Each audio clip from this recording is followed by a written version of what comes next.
As the first slideshow demonstrated, we had done a previous trek from Dololagat to Jiri. At Jiri, Ken had to fly back to Kathmandu because of a bad knee. Because the plane was full, Lanny and I had to trek back to the highway that connected Nepal to China and got on a bus back to Kathmandu.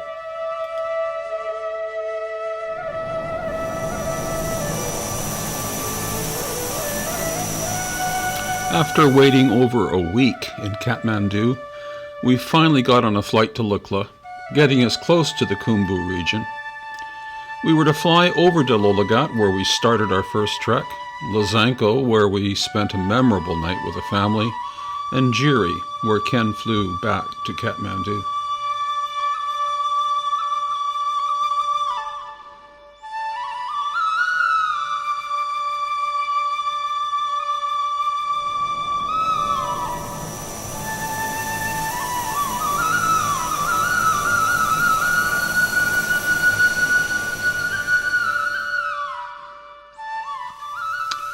Our flight day arrived, and when we boarded the Twin Otter, we realized we were the only passengers. Were previous flights also lacking passengers? If so, why did we have to wait so long for a flight? I guess it was one of the many mysteries of Nepal, I suppose.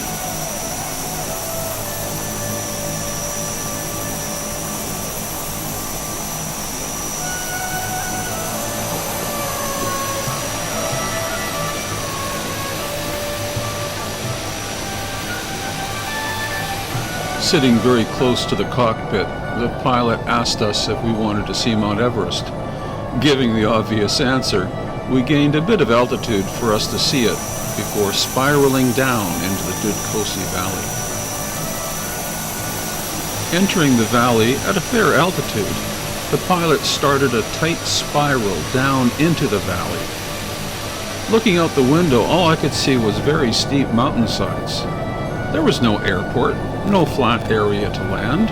What was he thinking? I finally saw this small, narrow piece of sloping land that had been cleared of rocks and rubble. Welcome to Lukla.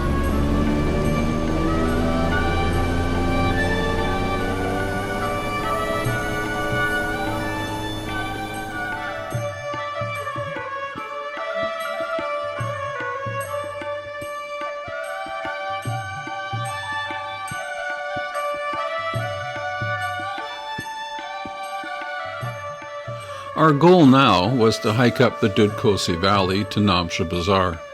We would spend one night along the way.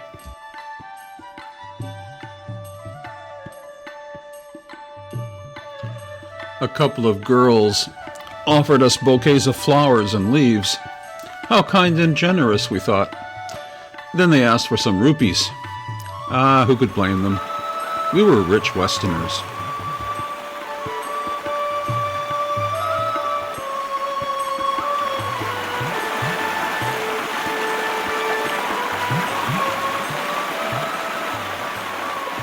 Up until the 1970s, windows with glass were a rarity.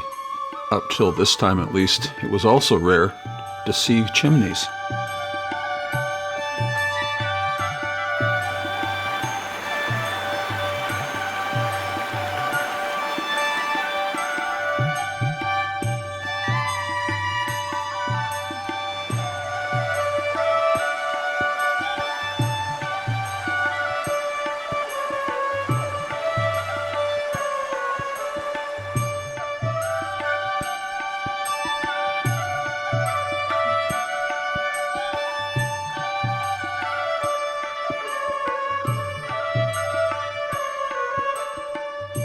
Namche Bazaar is about the same elevation above sea level as the summit of Mount Athabasca in the Canadian Rockies.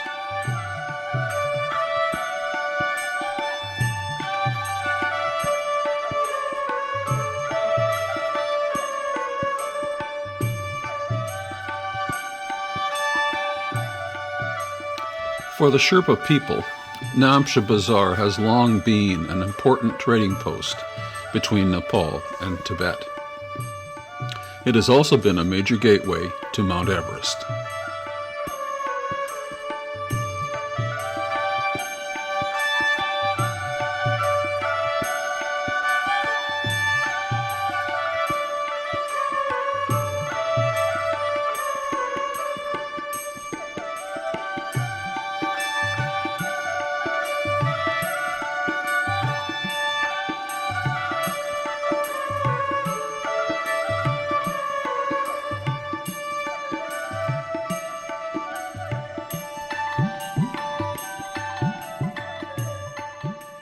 So after a good night's rest, off we went to Tengboche. The next day we would head off for Periche.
We finally got to Tengboche at 3,860 meters above sea level, or 12,664 feet, only about 100 meters lower than the summit of Mount Robson in the Canadian Rockies.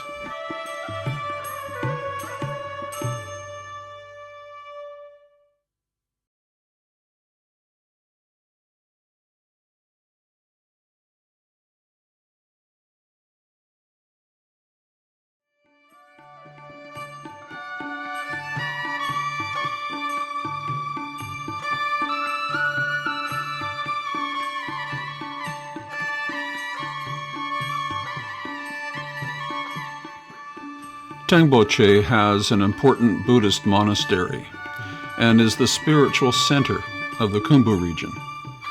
What a beautiful spot for it. We headed off for Periche and contributed to the building of a new bridge. They certainly needed one.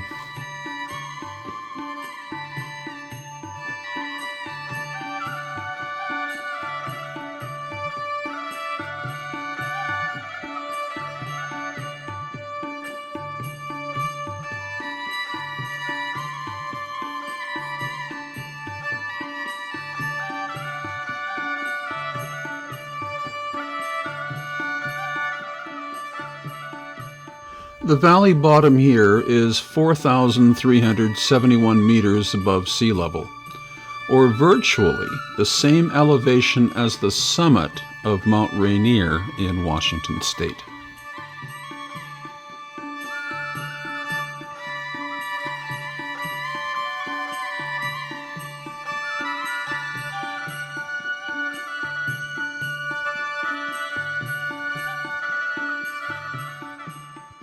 We decided to acclimatize for a day. Hike high and sleep low was the mantra.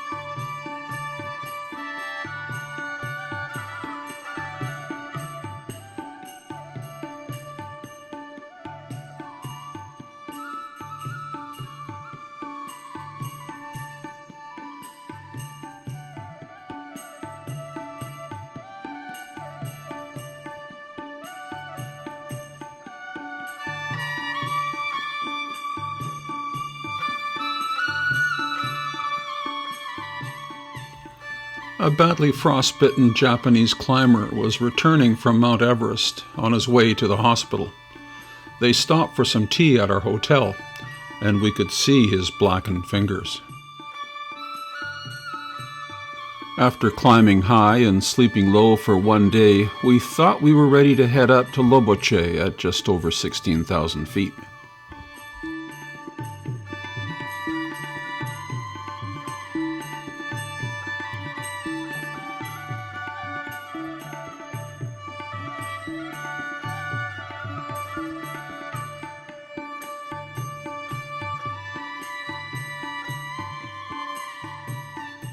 We stopped at an abandoned stone hut for a break at about 15,000 feet. The place even had a name, Lukla. By the time I gained the top of the terminal moraine of the Khumbu Glacier, I was really slowing down and my head was hurting. The trail was almost level and Loboche was just over a kilometer away, but I couldn't walk more than 10 to 15 meters without stopping to catch my breath. When I finally got to Loboche, we quickly set up our tent and crawled inside our sleeping bags. After a snooze, Lanny had enough energy to prepare something for supper. Loboche at that time was nothing more than a couple of stone huts. The one close to us was occupied by a Tibetan Lama. We acclimatized for a day before heading to Gorak Shep at almost 17,000 feet. The Japanese had just attempted the southwest face of Mount Everest but failed. Others from the same expedition gained the summit in a record one-day push from the South Col and the first ascent of Everest in the fall season.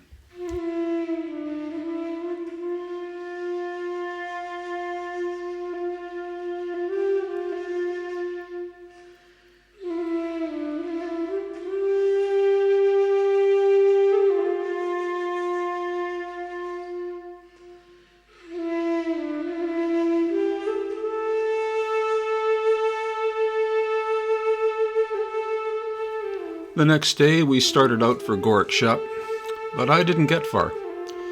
I was not acclimatized. Ken was a little better than me and headed off with a day pack and no sleeping bag. Lanny would unzip his bag and share it.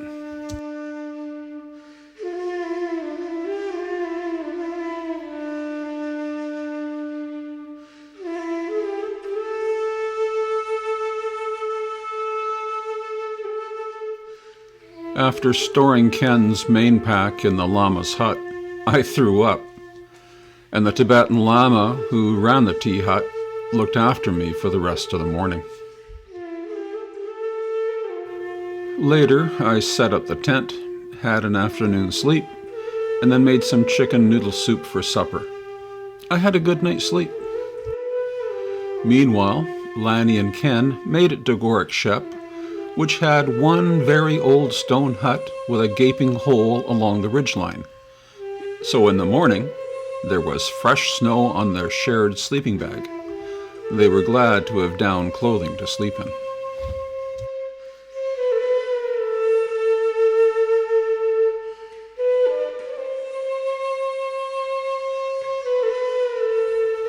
Clouds obscured the view of Mount Everest, so they didn't go up the slopes to Kalapatar.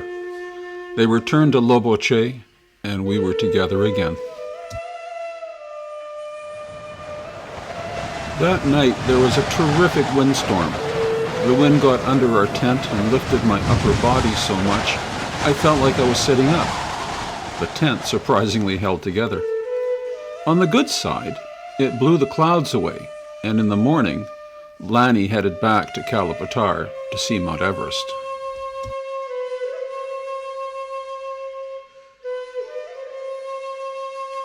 Lanny's efforts paid off. Kalapatar provided a great viewpoint, and the weather was clear.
Knowing this was probably our last day here, I headed off up the trail to get the best view I could of the upper reaches of the Khumbu Valley.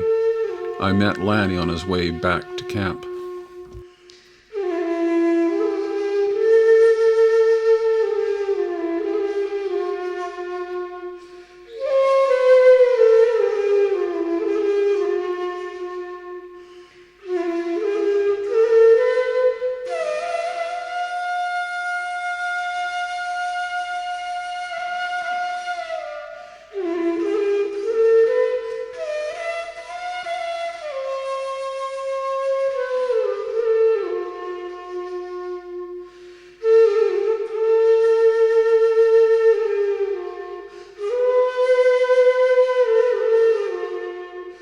The man in the red hat on the right-hand side of the picture was the Lama who helped me out when I got sick.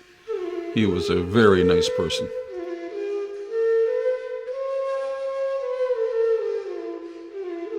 The Japanese were packing up to head back down the valley. It was our time to do the same.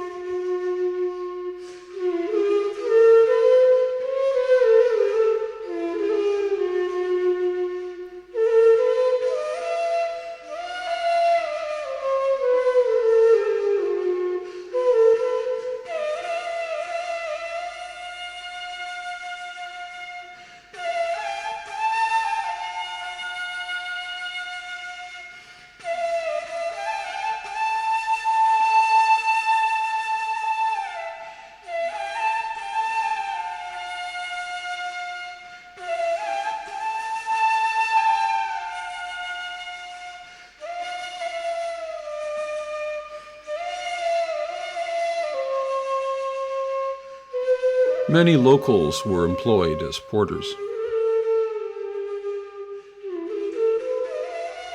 Here we enjoyed Indian peanut butter and honey for lunch.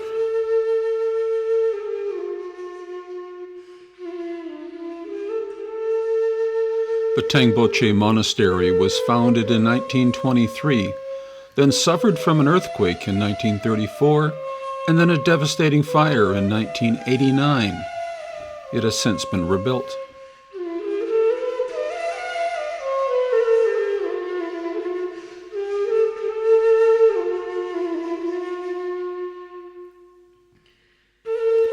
We asked these girls if they could find us some water. When they returned with our canteens full, we gave them some chewing gum as a thank you.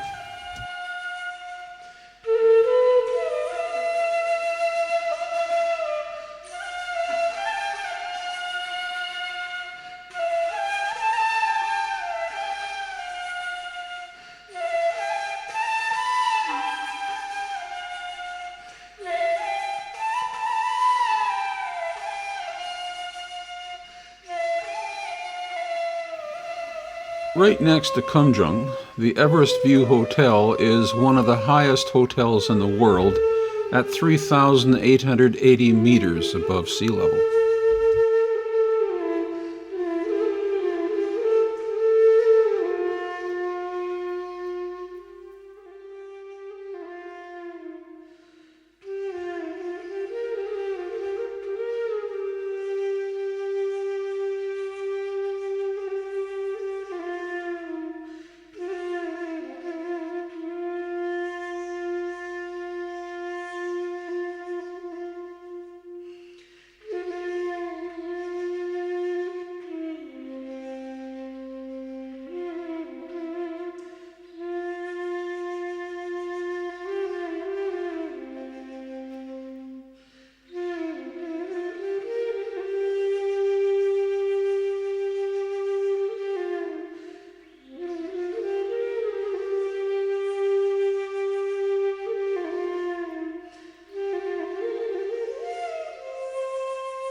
We were very reluctantly letting go of our last views of Mount Everest.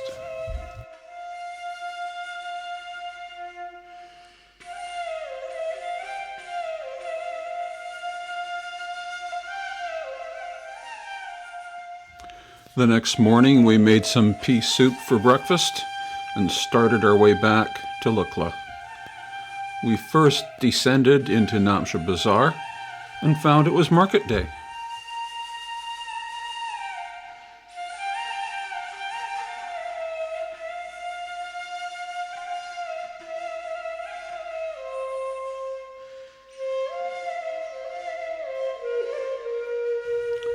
We came around a switchback on the trail below Namche and found a Bultaco motorcycle, a smelly, noisy motorcycle that couldn't make it up the trail without being pulled by rope. It seemed obscene. Every trekker around us was upset and angry. Bloody Bultacos. We continued our way down the valley to Lukla. When we got there, Dorja, a Sherpa guide who we had met before, welcomed us into his home for dinner and a good sleep. There was no flight the next day, so we sat around playing cards, writing in our diaries, and eating sardines and biscuits, and of course staying hydrated. We also checked out the recently crashed Twin Otter at the end of the runway. It was certainly something worth pondering.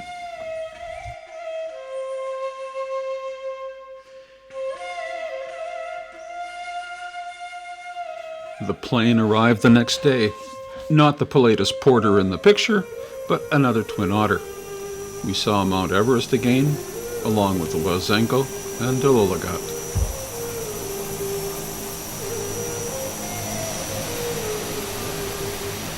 That was the end of our trekking in Nepal. We were about to spend another 3 weeks in Kathmandu, and then I was to sign on to a 41-day bus trip back to England, which turned out to be a bus ride of a lifetime. But all that is for the next video.